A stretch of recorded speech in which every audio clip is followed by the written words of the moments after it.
Hello, Giant Team members. In this video lecture, I really want to drive home the importance of that concept of self-talk.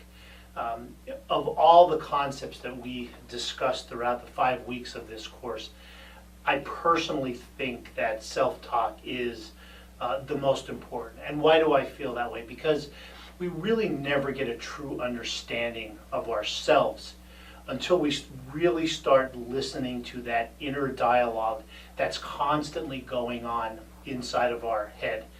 I showed you the subconscious, my subconscious box a while ago, and it's if you really don't understand what's going on inside that subconscious, if you don't understand all of your accumulated thoughts and beliefs and those thought patterns, then change becomes very, very difficult because you're not even quite sure what it is you want to change. So understanding this concept of self-talk becomes critically important. And I'll give you some examples of myself, how when you start to recognize it and realize it, and then start saying to yourself, okay, that needs to stop. So I told you, I forget things, and for a while it was really becoming frustrating because I would do something like, let's say, go out to the gym to go work out, and when I do that, I have to have my headphones and music, or I just can't do it.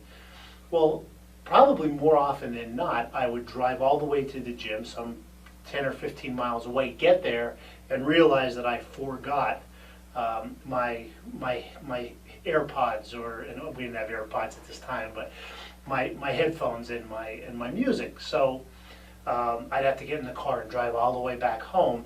And during that ride home, the self-talk was awful in my head. It was, hey dummy, see what you did again? This is absolutely you. All you do is forget things.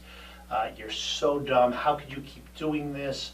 I would just kind of reinforce over and over again that, yeah, it's something that I do. It's something that I'm always going to do. I'm an idiot for doing it, but it's something that I do. And so for the entire ride of 15, 20 minutes, I would go ahead and tell myself, yeah, here you go again. This is exactly who you are.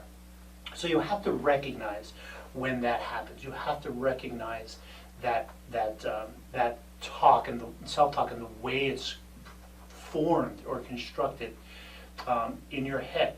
And when it happens, it's important that you first stop the negative self-talk from happening. The way I used to do that is I used to wear a rubber band around my wrist, and there's times when I still do. I wear a rubber band around my wrist and I would snap it every time I heard those negative thoughts. Now there's a lot of thoughts going through our head throughout the day, and not all of them are negative, but when the negative thoughts start blossoming up, I would take the rubber band and snap it, and that would kind of cause me to stop that negative self-talk. The other thing too is you want to recognize the form that self-talk is taking, and the videos did a good job of talking about this, because you'll say things to yourself like, I can't, I won't, there's no way. That's one level of self-talk, and that's the worst, right? Because, hey, look, I can't do this. There's no way I see myself doing this. I can't get through this math problem. I can't get through this difficult problem at work. And when you tell yourself that, it is really, you're putting a thought into your subconscious that says, I can't do it. No matter what happens, I can't do it. And don't forget, your creative subconscious then sees that and says, okay, you can't do it. So I'm going to make sure that's accurate. Again, your creative subconscious does not care what's in that subconscious. So when you tell yourself you can't, your creative subconscious is going to make sure that you won't and that you can't do it. So when you hear the I can't, there's no way, make sure you give yourself a snap and say, okay, I'm going to find a way. We'll talk about how to do that probably the rest of the video lectures. There's also the I should. I should be doing this. I should be eating better. I should be going to the gym. I should stop smoking. I should get to work earlier, or I should get up early and do this. It's a little better, right? You're recognizing that a problem exists, but there's really no plan in place. It's just, I should be doing this, but without a plan in place, you're never going to create the energy. You're never going to have that energy that a really good goal generates in order to address what the problem is. So it's a little better than the I can't, but not much. There's also the I'm going to stop doing this. I quit. As of right now, I am done.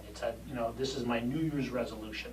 I am no longer going to do this, and that's a little better too, because there's some force behind it. There's some energy behind it. The problem is though, that usually only lasts for a few days, and then we kind of go back to the normal patterns of behavior. So what I want you to start doing is identifying the negative self-talk and stopping it, right? The I can't, I should, I quit, but I have no plan. And I want you to start imagining what the result should be like instead.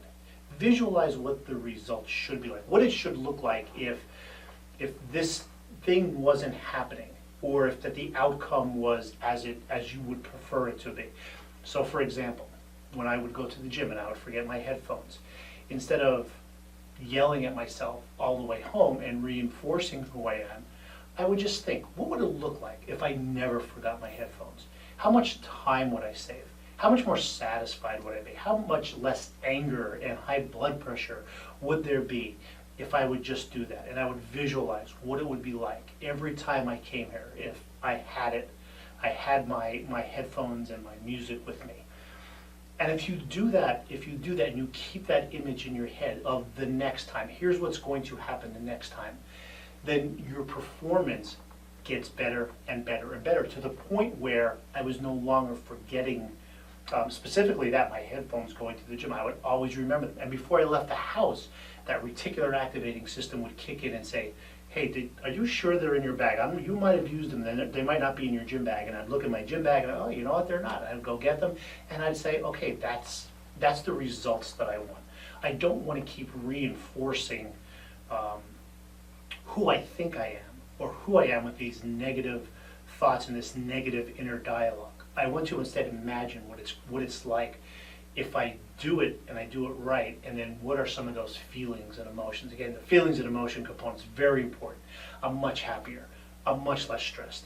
I am much more satisfied. I am less wound up and angry. So all of those things you want to imagine.